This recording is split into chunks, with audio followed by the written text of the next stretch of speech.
o quanto a gente pode ser hipócrita, né?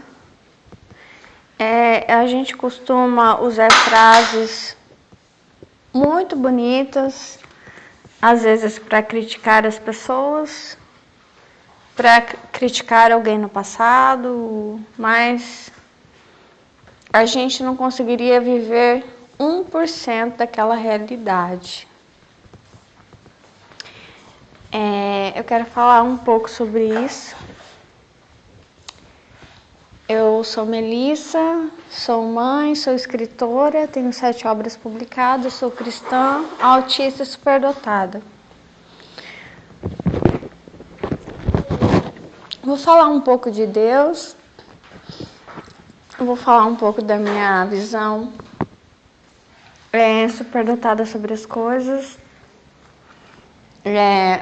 Arrumei minha filha, né? A gente vai ter que sair hoje. Aqui hoje estamos em novembro do ano 2025, dia 10, uma segunda-feira muito bonita, ensolarada, o sol voltou a sorrir.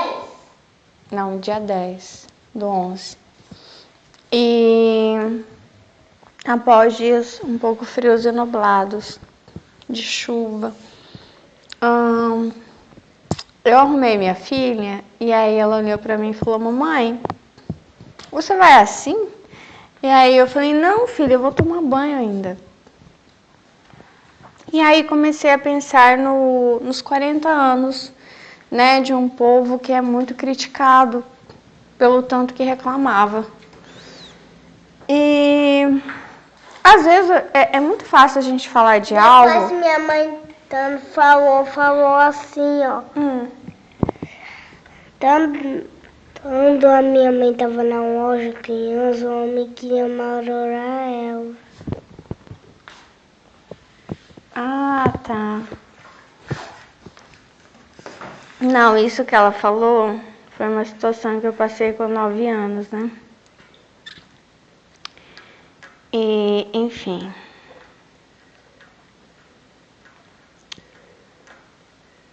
É uma situação de assédio, né? E eu estava explicando para ela que as crianças não podem ficar longe dos pais quando estão no comércio, por causa dessa situação que eu vivi aos 9 anos. Mas, enfim.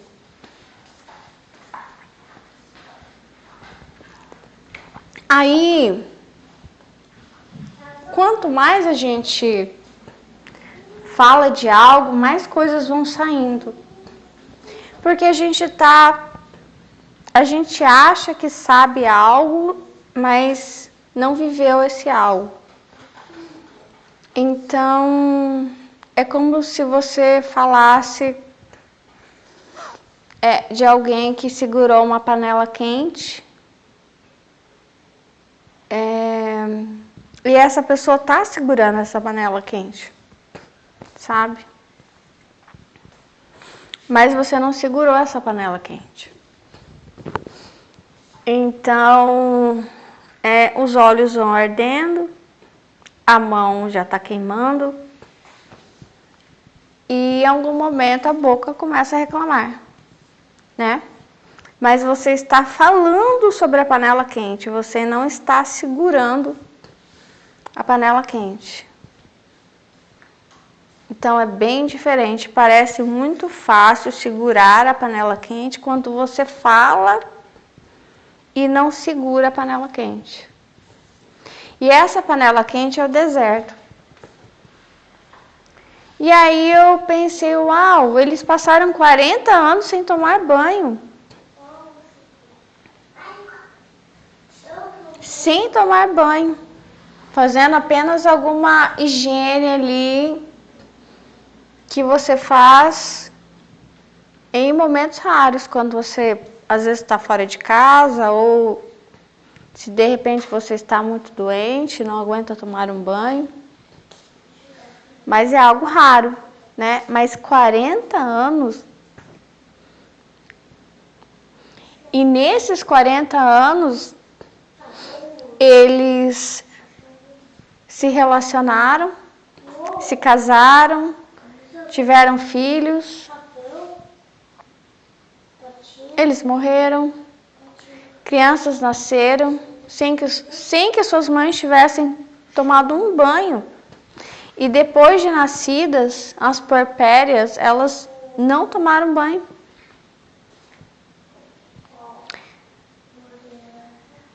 Depois da mamada da criança, também não tomaram banho. Depois da noite de núpcias, também não tomaram banho. Para o casamento, não tomaram banho.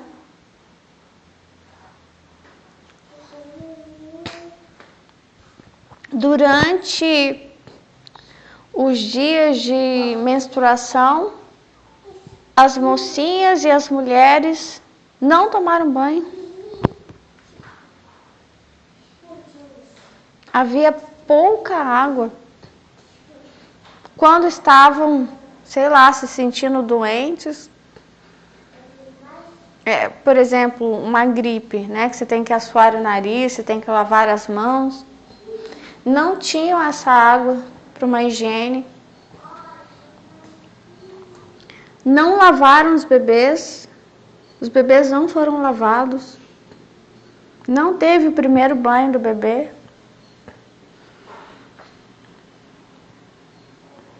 Estavam sempre sujos e fedendo,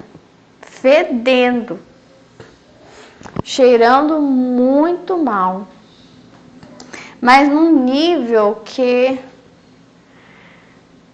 eu acho que é impossível de imaginar. Com a roupa, imagina quando tiravam a roupa nas núpcias, né? O marido e a mulher ali. E as crianças eram concebidas assim, as crianças também cheiravam mal, todo mundo cheirava mal, então ninguém sentia mais nada. Mas mesmo assim é um incômodo. É horrível, né? Sei lá, você tá voltando para tua casa de viagem, ou você tá indo para um lugar, você não vê a hora de chegar no hotel, ou de chegar na tua casa e tomar um banho. Ou depois do trabalho, depois da academia. E eles suavam, e eles não podiam tomar um banho.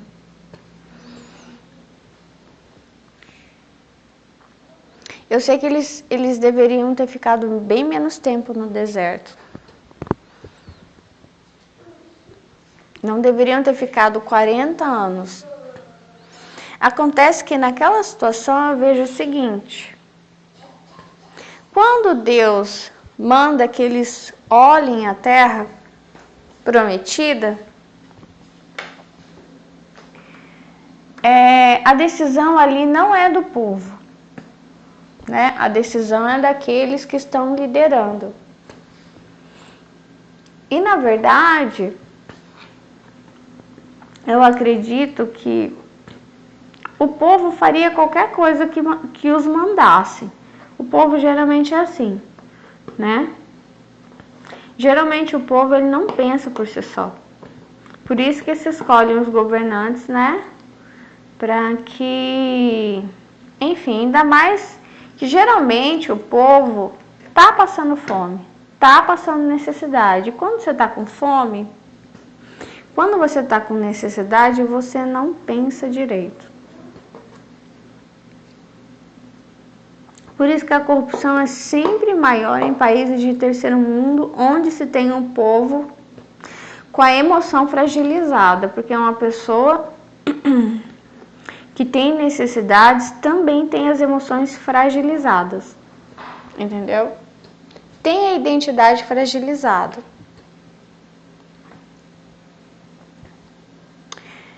Então, o povo, quando ele está fragilizado, ele não tem essa liberdade de pensamento e nem de decisão. Ele sabe que precisa de alguém mais forte. Então, quando aqueles que vão olhar a terra, eles voltam e dizem que aqueles que já dominam essa terra são muito fortes, Na verdade, eu entendo que não é que eles estão dizendo, ó, lá o lugar para onde você quer ir e quer tomar posse, lá as pessoas são muito fortes. Não, não é isso que está sendo dito. Porque ser muito forte é o quê? É relativo. O que é ser forte? É relativo. O que é ser inteligente? O que é ser rico? Para alguém que não tem nada no bolso, se você tiver uma nota de 10 reais, você já é rico. Então, na verdade, o que está sendo dito é sobre o povo que há de tomar posse de algo. Então, aquilo que você escuta é: você é fraco. Não é que eles são fortes. Você é que é fraco. Então, é uma notícia de desqualificação. Eu desqualifico você. Eu não acredito que você tem capacidade de tomar isso para você. A verdade é que você é que é fraco. Não é que eles são fortes. Você não é igual a eles. E tampouco mais forte que eles. Então, para que você tome posse, você teria que ser pelo menos igual ou mais forte que eles.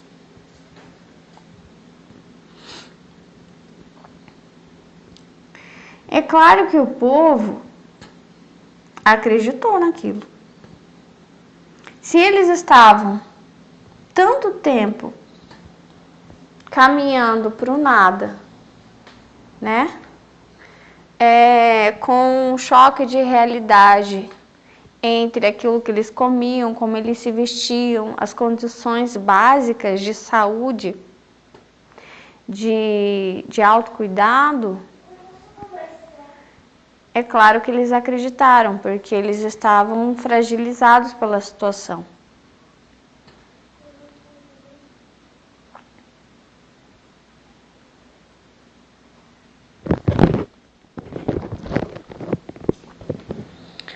Eu acho que a gente acaba fazendo aquilo que as pessoas dizem que a gente é capaz de fazer ou não.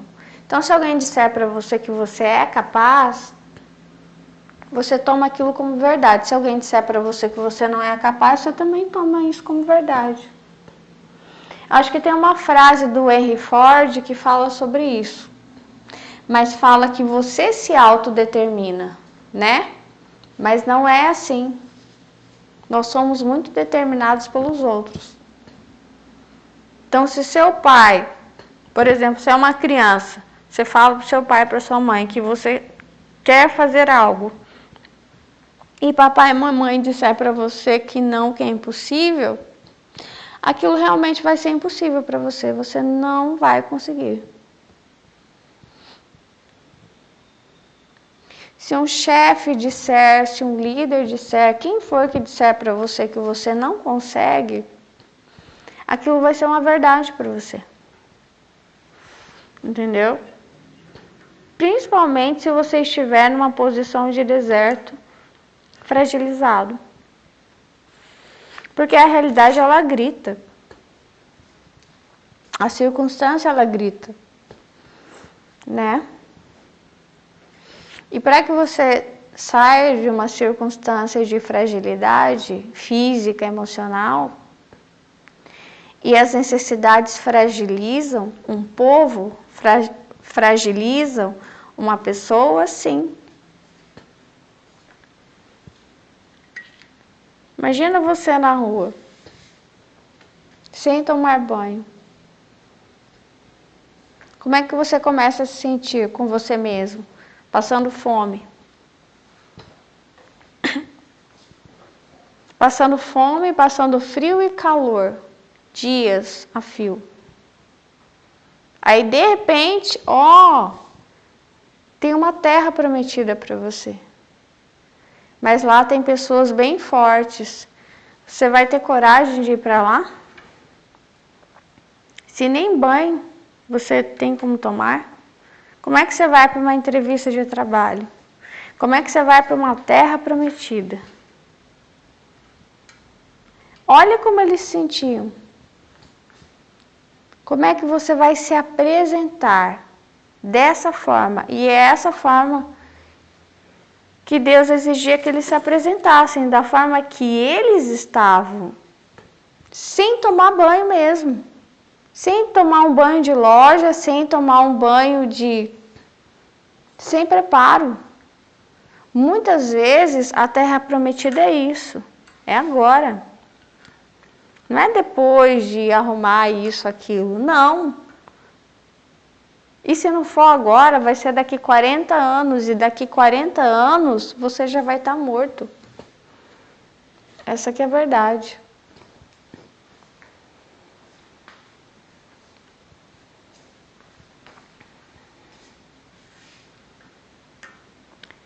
Só que às vezes a nossa humildade ela não deixa, entendeu? Jesus ele era analfabeto. Ele não tinha como ele se preparar antes de falar com as pessoas, de falar com os fariseus e de liderar ali, de dar a mensagem de Deus. Talvez até João Batista também fosse analfabeto, acredito que sim. Ou seja, você vai se preparar primeiro. Por isso que ele disse, não se preocupe com o que você vai falar, o Espírito Santo te prepara. Por que ele disse isso? Porque ele não era preparado, ele não era letrado, ele contava com quem? Com o Espírito Santo.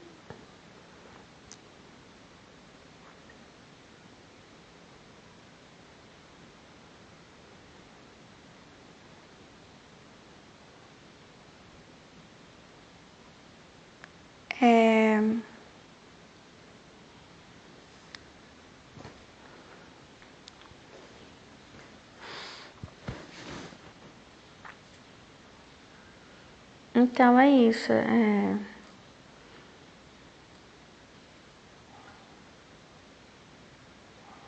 A gente geralmente acredita naquilo que as pessoas dizem para nós. As pessoas que estão nos liderando, entendeu? Se as pessoas dizem que não é possível, aquilo é uma verdade para você. Você tem que se preparar primeiro, quem sabe daqui 5, daqui 10, daqui 40 anos, aí você morre.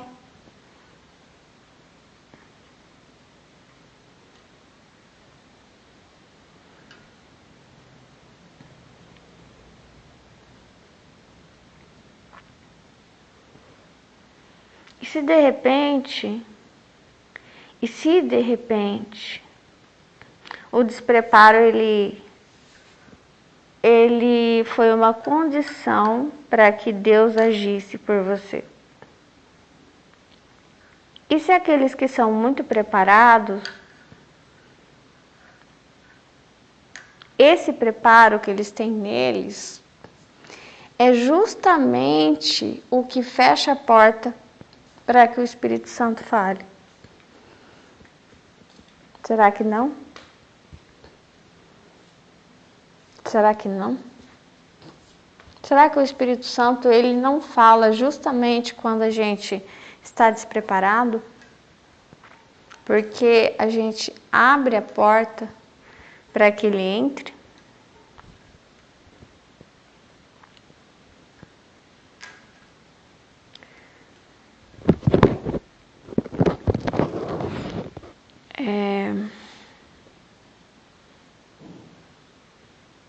Eu não estou dizendo aqui que eu acho que a gente tem que ficar reclamando o tempo inteiro.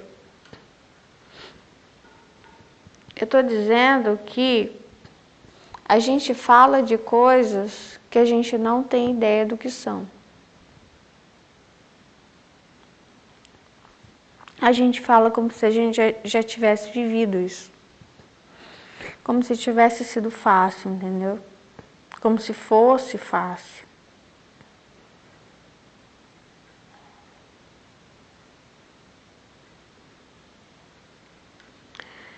E eu acho que há muitos processos cegos na nossa vida. Eu acho que há muita indução.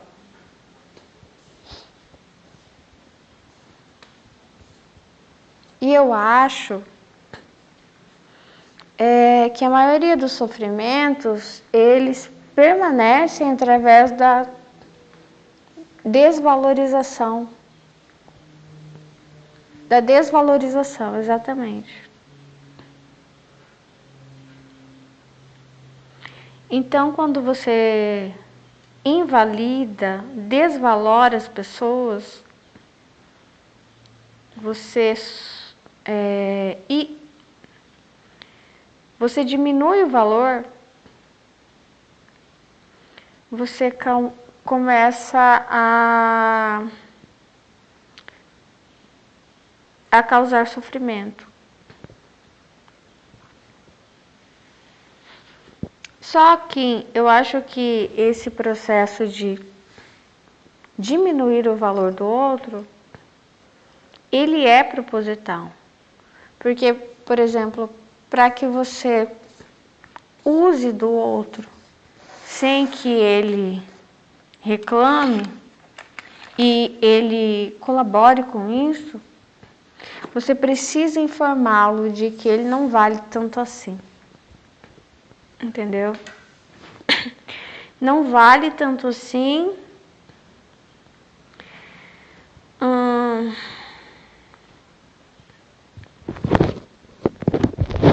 E é por isso que ele vive aquela situação. Entendeu?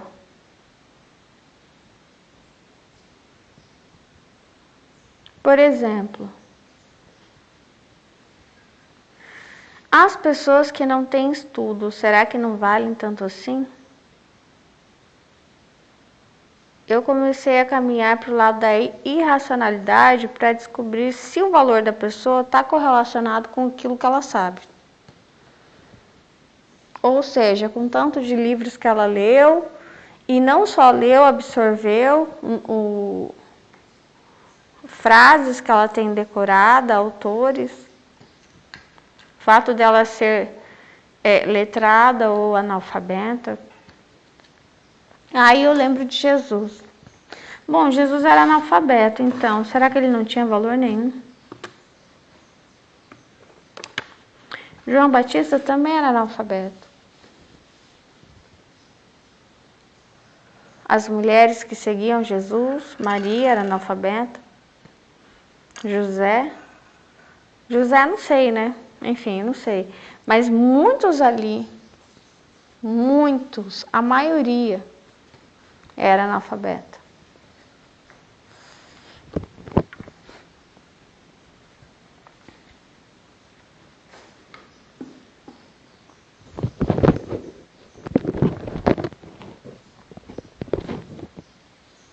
Aí,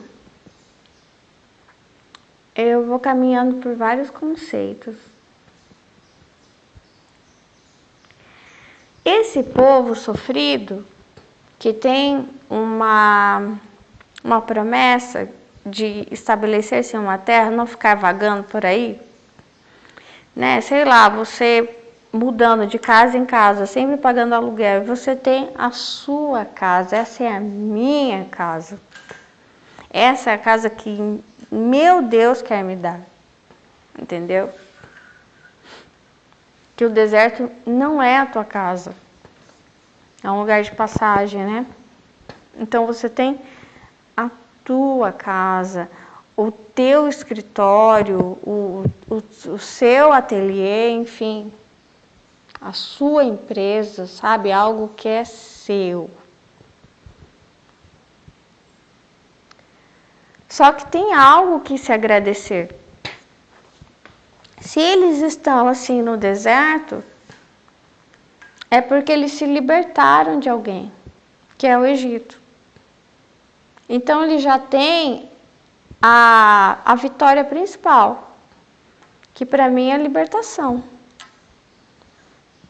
Não existe nada que possa ser conquistado você sendo escravo.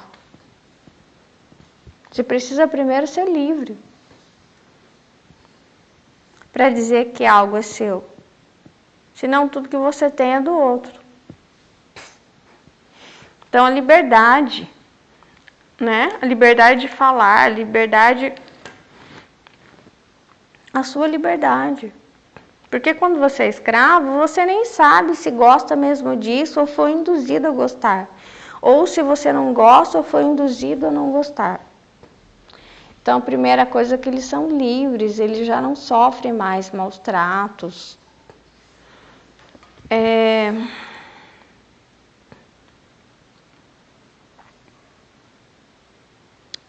Só que depois da libertação, é assim mesmo. Por exemplo, você termina um relacionamento abusivo, aí você vai para o deserto. Aí tem aquele período vagando. Tem uma promessa, né? Tem aquele período vagando que nem promessa você tem, aí quando você tem a promessa, você tem o quê? Às vezes é um trabalho que você deixou para trás. Aí você passa esse período vagando e em algum momento vem a promessa, até porque é necessário, né? Não pode ficar vagando para sempre. E se você está indo, é porque você está indo em direção a alguma coisa. Só que aí você não se sente capaz de se apresentar nesse lugar e para essas pessoas, porque é uma guerra.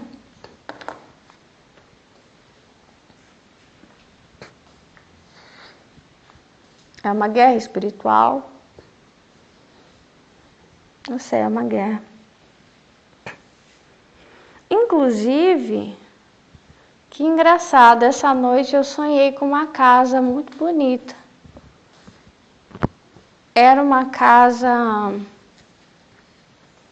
que tinha um andar, né? A parte de baixo e a parte de cima. Era um sobrado. E lá tinham 2 leões. Que é esse ataque espiritual.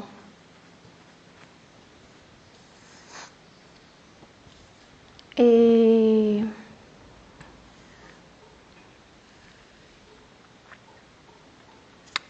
engraçado, essa casa estava cheia de gente. Como se as pessoas fossem nessa casa para visitar, para conhecer. Eu não sei porque estava tendo visitação nessa casa. Mas aí tinham 2 leões e eu ficava fugindo deles.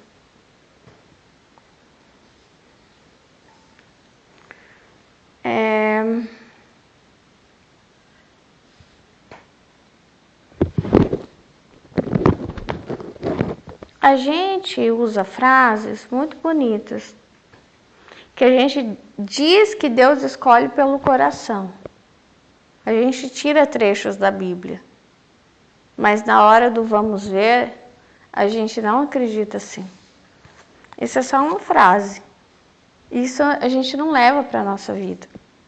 Se fosse nós no deserto, sujos, 40 anos sem tomar banho, 40 anos não, né? Enfim, não sei quanto tempo foi ali depois. Será que foram 4 anos? Enfim. Ou 4 meses, enfim. Se fôssemos nós ali, aquele tempo, eu acho que a gente também não teria coragem de se apresentar. A gente não ia achar que era só o coração. Não, o meu coração é bom, Deus aprovou, Deus falou que é para mim. Não, a gente ia falar, não vou me apresentar, eu tô fraca, nem como direito. Olha o meu estado, olha as pessoas de lá. Como é que eu vou me apresentar desse jeito? A gente não teria coragem.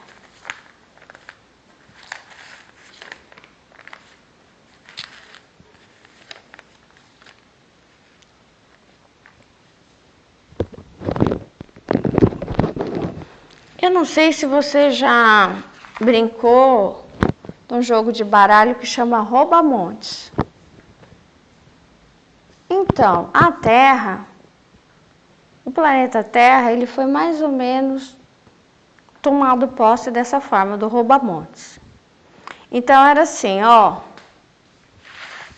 eu cheguei, roubei o seu montinho. Aí, daqui a pouco, você vem e rouba o meu. Daí, de repente, vem um outro, rouba de você. Daí, eu vou nesse outro e roubo o monte dele. E esses montes, eles vão aumentando e vai um roubando do outro. Então, a terra, ela foi tomada posse desse jeito. Aí vem o certo Jesus e fala o quê? Os mansos herdarão a terra. Só que tudo que Jesus fala é atemporal. Não é a partir do ano 0 ou a partir do ano 33 que é válido. É válido sempre. Não é que nem a lei de Moisés, que ela não é válida mais. Por exemplo, o apedrejamento. Aquele teste de fidelidade, né, que é só para mulheres, ele não é válido mais. O homem também tem que ser fiel. Então, sim, não tem um tempo de validade. Tudo que Jesus fala, aliás, tudo que Deus fala é atemporal. Portanto, se eu pegar aquele povo fraco, aquele povo sem terra, que queria uma terra, que queria uma promessa, que se está fragilizado é porque, graças a Deus, foi libertado de um gigante e que não aguenta mais e parece que nunca chega essa promessa, e eles mesmos dizem, porque disseram para eles também, ó, vocês não estão preparados para a terra prometida. Eles já sabiam disso, a bem da verdade. Você não precisa dizer para alguém, você está fraco. Ah, não, você não pode ir naquela festa com essa roupa esfarrapada. A pessoa já sabe disso. Ah, você está descabelada. Ah, você está doente. Ah, você está sem dinheiro. Como é que você vai comprar uma casa se você nem tem direito que comer na tua casa? Como é que você vai comprar essa casa que Deus falou que vai te dar? Então, tem coisas que as pessoas não precisam dizer para nós já sabemos. Só que quando um líder diz, aí são duas vozes, a sua e de alguém que sabe mais que você. Ou seja, isso é muito verdade. Aí vem um Deus e fala o contrário. Mas você fica com a sua voz e a voz das pessoas ao teu redor, que são vozes confiáveis e realistas, né? Se diz realista, isso é realista. Isso não é para mim, ou pelo menos não é agora. Quem sabe daqui 40 anos. Até que eu me prepare.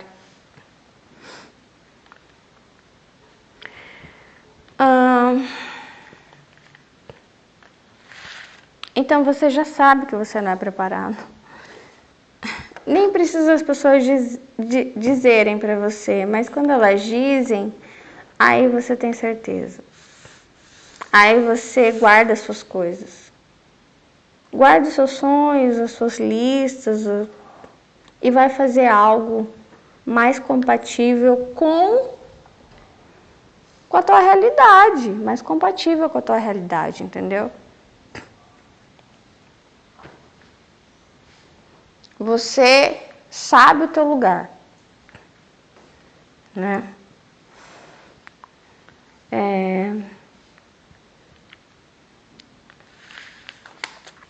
Me veio a palavra lunático, sonhador, né? Então você para de ter grandes ideias e vai para as pequenas mesmo.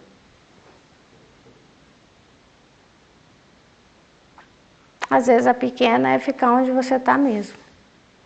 Porque já é muito você conseguir sobreviver no deserto. E só de não voltar para o Egito já é muita coisa. Só que aí é que eu não sei. O fato de você continuar no deserto, mesmo não voltando para o Egito, não é uma desobediência a Deus?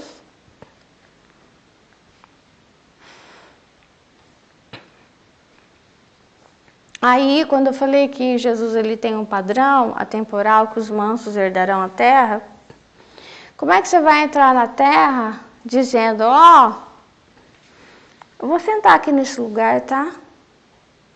Porque Deus mandou. Você é louco. Ah, não. Não, eu vou sentar aqui e ainda vou fazer na paz, porque os mansos herdarão a terra e eu vou tomar posse dessa terra, porque Deus me prometeu e vai ser na paz. Eu vou olhar para o leão, é capaz até de fazer um carinho nele. Porque Deus me disse que vai ser tudo na paz, que isso vai ser feito. Porque eu vou pegar o padrão de Jesus lá na frente e trazer aqui para trás. E se duvidar, eu venho amansando de trás para frente, que é o milagre, que é ele vem da direita para a esquerda. Porque se você disser para mim que todas aquelas pessoas que morreram com lanças, com pedradas, elas tinham que morrer, eu vou dizer não. Porque o padrão de Deus, ele é atemporal. Nada daquilo era necessário. Não era necessário a Segunda Guerra Mundial, nem Primeira. Não eram necessárias cruzadas, nem Inquisição. Nada disso era necessário. Se eu disser que tudo isso foi necessário, é a mesma coisa que disser para uma família que tem alguém que morreu.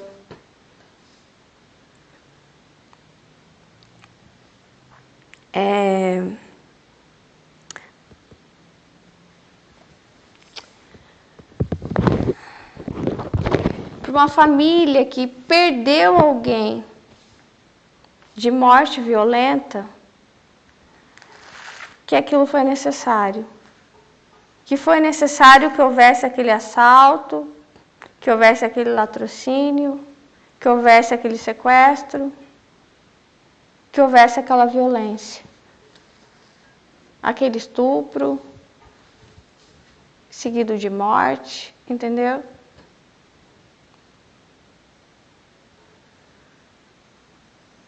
Não tem como dizer isso.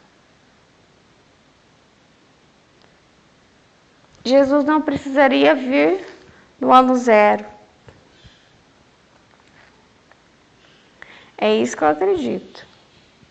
Então, assim, toda a violência que houve na Terra, ela era desnecessária. Assim como todas as violências hoje também são desnecessárias. O sofrimento dos animais, o nosso sofrimento é desnecessário. A pobreza no país é desnecessária. Todo o sofrimento é desnecessário. Ele só é necessário quando a gente tem fé nele. Quando a gente tem fé nele, a gente não acredita em Deus.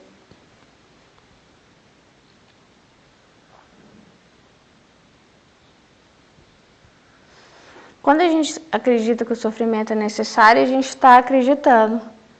Sabe? Para mim, sim, a gente está acreditando nos acidentes de trânsito, a gente está acreditando nos estupros, a gente está acreditando nos roubos à mão armada, a gente está acreditando na violência doméstica, numa terceira guerra mundial, quarta, quinta, sei lá. A gente está acreditando. Então, eu acho que leve o tempo que levar, que Deus me falou. Eles podem aprender em 2025 anos, 2026, não, 2000 não, né? Já tem muito tempo que o ser humano está aí. Mas, enfim, eles podem aprender em quanto tempo eles quiserem.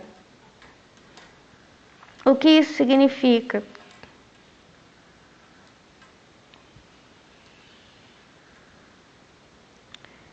esse rouba-montes, ele poderia ter sido paralisado em algum momento. A violência, ela pode ser cessada. Entendeu? E quando ela é cessada, ela cessa através do amor. Por mais que inicialmente uma pessoa que seja mansa, como Jesus,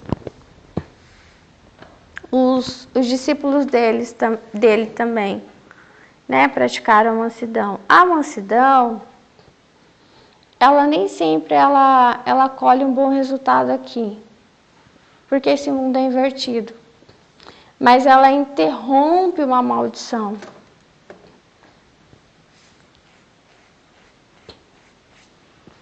Ela interrompe. Então, é como se houvesse, por exemplo, uma fila de pessoas. Eu dou um tapa na cara da pessoa da frente, o outro dá um tapa no outro, no outro, no outro, até que chega alguém que fala, não vou continuar isso. Entendeu? Então, eu acho que para que um país, por exemplo, seja de terceiro mundo e haja pobreza, a ordem de corrupção, ela alguém precisa continuar isso, né? Então, tudo aquilo que é ruim, ele precisa ser continuado por alguém. E quando você chega e tem um padrão excelente, você quebra. E o amor é esse padrão excelente.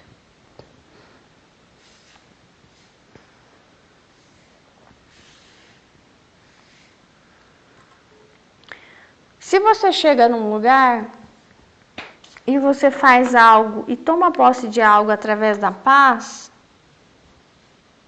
por mais que você possa morrer naquele momento, as pessoas nunca mais vão esquecer isso. Assim como Jesus nunca mais foi esquecido.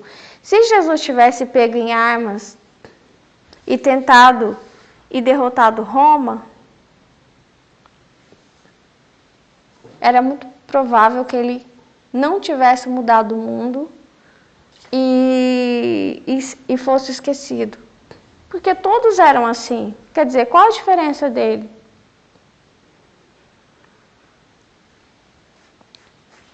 Por isso que eu falo para vocês que quando, por exemplo, há um estupro e as pessoas clamam por justiça pedindo um aborto no feto, elas estão continuando o ciclo de violência, né? Quando você ama, você interrompe. Você interrompe a dor, você interrompe a maldição. A maldição, ela precisa de você para ela continuar. Entendeu? Não é só sobre ganhar uma terra. É a maneira como isso é feito também.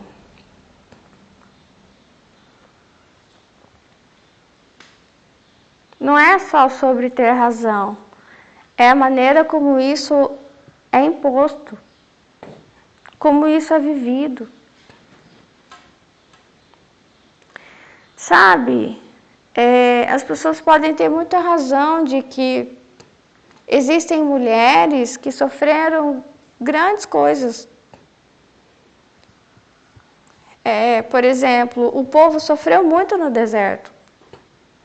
Sofreram ali por um homem que de repente chegou, elas estavam voltando do trabalho, a estupraram, elas ficaram grávidas, ou foi uma criança que a mãe teve um descuido, ela foi estuprada, ficou grávida. Esse povo no deserto. Mas o padrão de Jesus, ele serve sempre. Você pode ganhar através da violência, ou você pode perder através do amor. E se for para tomar posse de uma terra, tem que ser através da mansidão.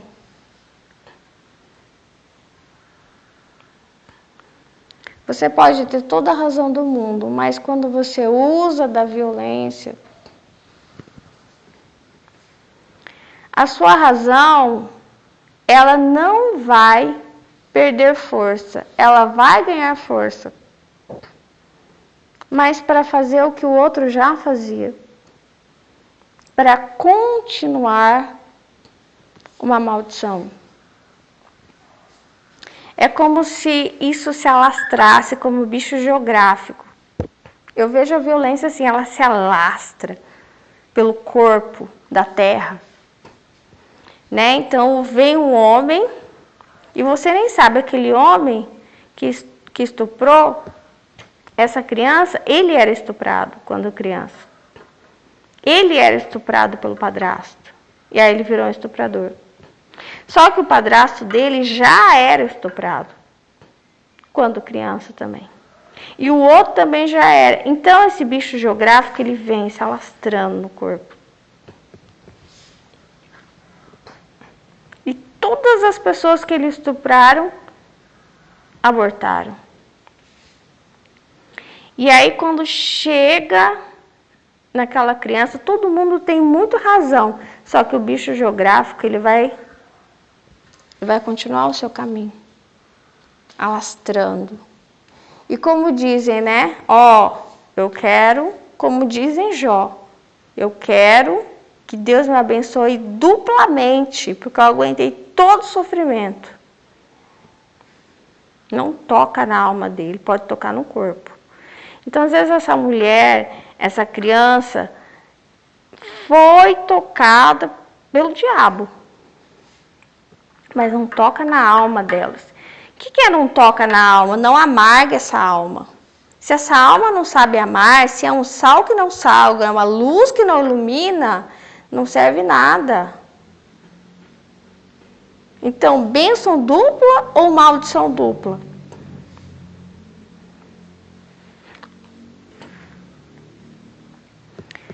Então, uma coisa é você ser liberto. Fui liberta do Egito. Alguém te violentou. Alguém violentou uma criança e foi liberta, não morreu, mas aí está gestante.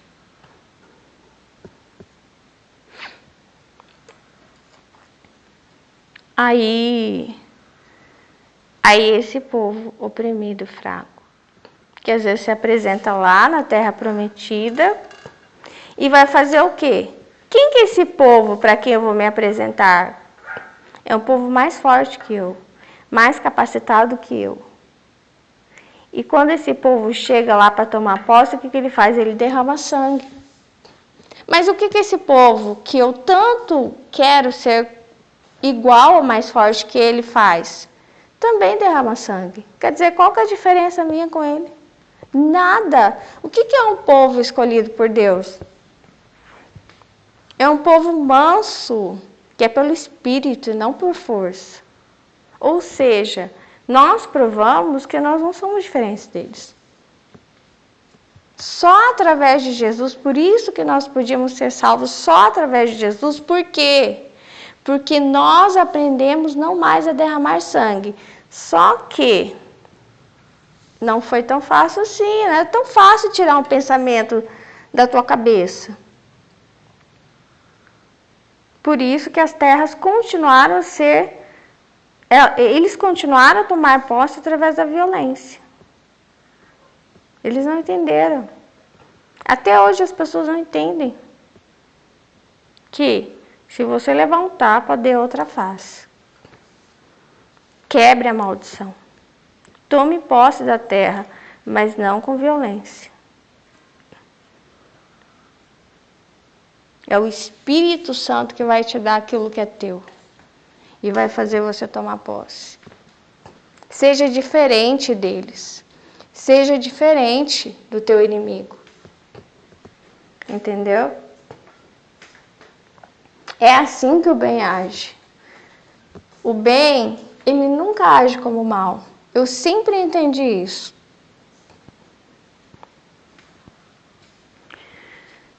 Enfim, é isso. Então, é dessa maneira que a gente neutraliza o mal. E é dessa maneira também que as maldições elas continuam. Muitas vezes através da razão. Sim, você tem razão. Sim, você passou isso, realmente é difícil, né? Só que a informação é o seguinte: a maldição ela vai continuar. Você pode odiar, você pode não amar, você pode dizer não estou pronto. Ok, muito bem. Realmente foi difícil viver com o Egito, realmente você passou ali o tempo no deserto. Mas se você tomar posse da terra com violência, se Deus te apresentar algo e você não cuida, mas você mata, você faz o mesmo que fizeram com você, a maldição ela continua com você e depois continua com os outros. Assim que a maldição ela é continuada, não é através do sangue. Por exemplo, eu tenho uma filha, aí meus pais passaram uma maldição para mim, eu passo para ela. Não. Isso através do comportamento. Né? Eu entendo assim, por exemplo, no caso que eu falei, né, dos abusadores, que às vezes um abusa o outro e vai a uma escala. Então, assim, aquela criança abusada, ela vira um abusador, a maldição continua por ela. E aí, aquela criança abusada abusa o outro, continua. E daí, de repente, se tem alguém ali que fica grávida e que, claro, não está preparada e tem aquele senso de justiça misturado com vingança e faz um aborto, ele continua e chega até o feto. Então, é um alastramento, sabe, de ódio. O ódio, ele se alastra. Tem vários filmes que mostram sobre isso, né? Romeu e Julieta é um caso, né? Mas tem vários. Então, é assim, o ódio, ele é que nem fogo, né? Você vê que o fogo, ele se alastra, ele acaba com tudo. E Jesus é a água que precisa. E muitas vezes é a gente que vai ter que interromper alguma coisa. Então perdoe, é tempo de perdoar e fazer bem aos seus inimigos e tomar posse da terra. Não, eu não vou tomar posse porque as pessoas vão achar ruim. Não, é tomar posse, mas tomar posse de uma maneira diferente do que como tem sido feito na sua família, na sua casa, aí no lugar onde você está. Eu vou completar com o seguinte: quando você se vinga, né? Quando você sofre uma violência e você continua aquilo para frente, você se torna filho daquele que te violentou. Você cria um laço muito forte com aquele com o qual você aprendeu a violência. Então você se torna discípulo daquele que te ensinou a ser violento, entendeu?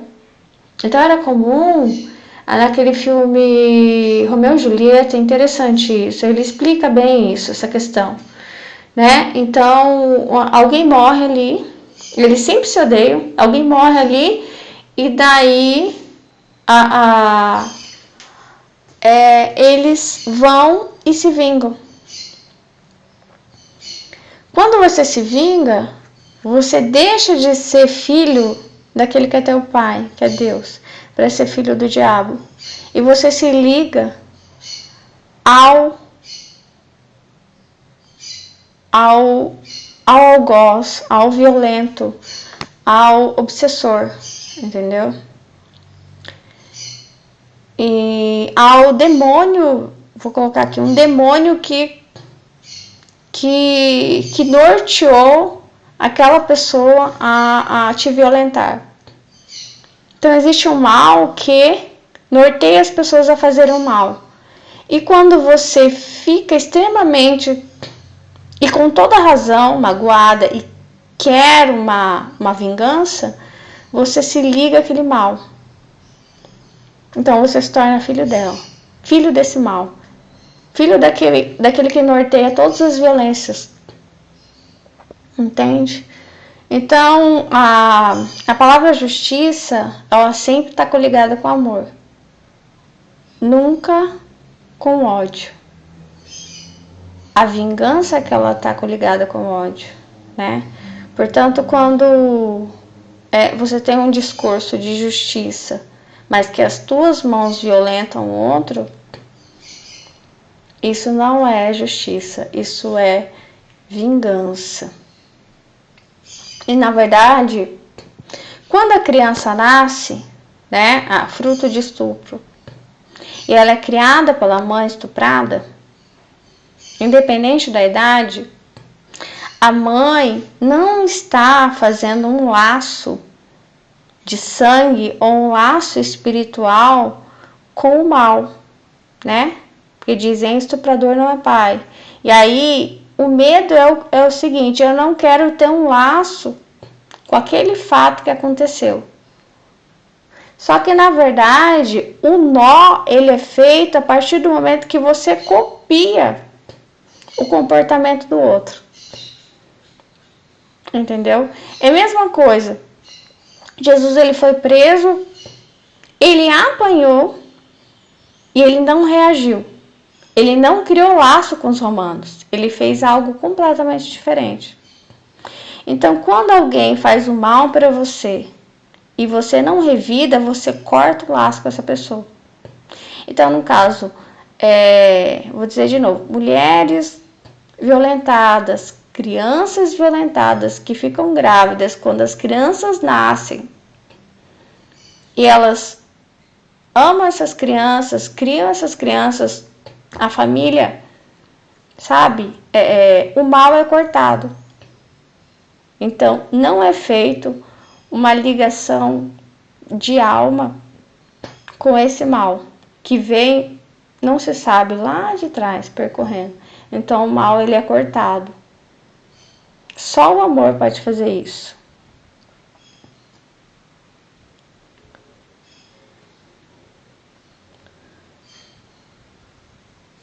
Eu não sei quando, por exemplo, a criança, eu penso, né? Quando a criança ela é dada para adoção, eu não sei se o mal ele é cortado de vez.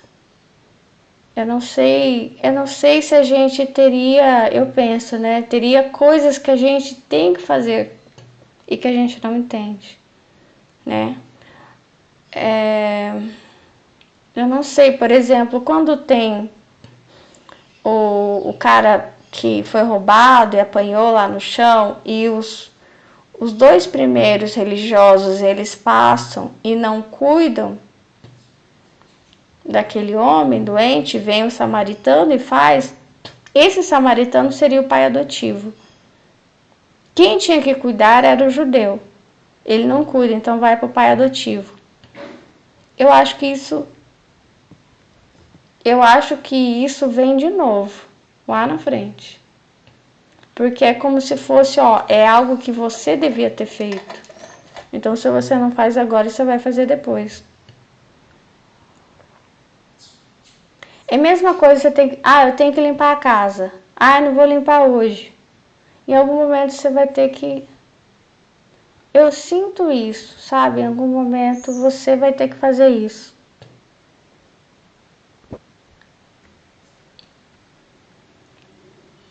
Não sei, eu acho. Entende? Não significa que isso vem da mesma forma através de uma violência. Pode vir de uma outra forma, mas... Eu não sei, eu acho que a gente não consegue fugir de algo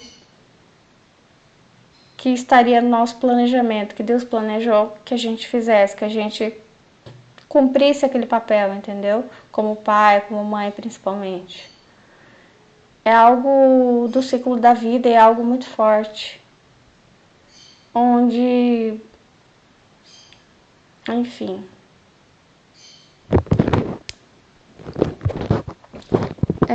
Eu vou dar um exemplo, né? Eu tinha que cuidar de uma pessoa acamada. Por causa do autismo, eu não consegui.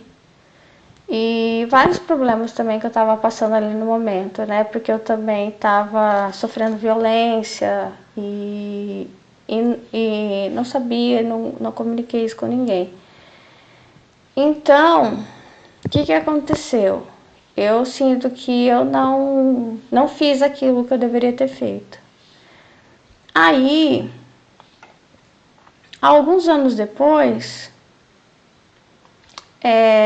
eu tive um cachorrinho que era o Pedrinho. Eu sei que é um cachorro, né? O outro é uma pessoa. Mas, na verdade, a situação é a mesma. A situação ela pode se repetir com a pessoa, com o animal, enfim, ela pode se repetir, né? E ela se repete. Eu não sei se tem a ver com, sabe? Não significa que ela vai se repetir da mesma forma. Eu acho que são vidas. E ele ficou num estado bem parecido com outra pessoa que eu teria que cuidar. Então ele ficou acamado, ele ficou precisando com feridas, né? E eu sempre falei, não posso ver sangue, eu não posso ficar no hospital, não posso ver gente doente por causa da hipersensibilidade, da superdotação e do autismo, das crises, das angústias e mais a depressão, né? Enfim, mas aí eu tive que lidar com aquilo. E no início foi bem difícil. Depois eu comecei a ver, uau, isso se repetiu porque tinha que se repetir, porque eu tinha que fazer isso. Então, se eu não fiz para aquela pessoa, eu tô fazendo por esse cachorro agora. E eu tô tendo que amadurecer nesse sentido. Tô tendo que me fazer de forte, né? Ser forte. Então, eu acho que isso pode acontecer, né? De você escapar. E às vezes não é porque você é uma má pessoa, né? Porque muitas vezes as pessoas podem achar isso, não. Porque você não está bem naquele momento, porque você está despreparado, porque outras pessoas às vezes não te ajudaram a cumprir aquilo, mas lá na frente você vai ter outra oportunidade. É claro que vai ser com outra pessoa, ou com um animalzinho, ou de outra forma, e aí isso chega para você. Por exemplo, eu acho o seguinte, uma mulher que fez um aborto, aí lá na frente, quando ela já tem, sei lá, 40, 50 anos, pode aparecer uma adolescente que está grávida e fala para ela, eu quero abortar. E aí pode ser que ela acolha essa jovem, né? Essa jovem tem essa criança e ela ajude a cuidar como se fosse dela, e ela que não teve nenhum filho, por exemplo. Entende que as lições que a gente não aprendeu, elas vão voltar pra gente? Né? Não é a gente que escolhe, a gente não tem livre-arbítrio. Se a gente está aqui, a gente está para aprender alguma coisa. Então, se não vem de uma forma, vem de outra. Eu vou completar com a palavra que Deus me deu. Porque decidi nada saber entre vocês, a não ser Jesus Cristo e este crucificado. E foi em fraqueza, temor e grande tremor que eu estive entre vocês. A minha palavra e a minha pregação não consistiram em linguagem persuasiva de sabedoria, mas em demonstração do Espírito e de poder, para que a fé que vocês têm não se apoiasse em sabedoria humana, mas no poder de Deus. Muitas vezes pode ser bem difícil quando Deus começa a apresentar as portas para nós, na qual a gente tem que entrar e desenvolver algo. Eu acho que a gente não vai se sentir vestido adequadamente, a gente vai se sentir fraco para fazer essas coisas e despreparado. Se a gente não conseguiu antes, agora é tempo da gente conseguir. E eu creio que a gente vai conseguir sim, porque é pelo Espírito. né? É pelo Espírito, então ele já venceu por nós. Amém.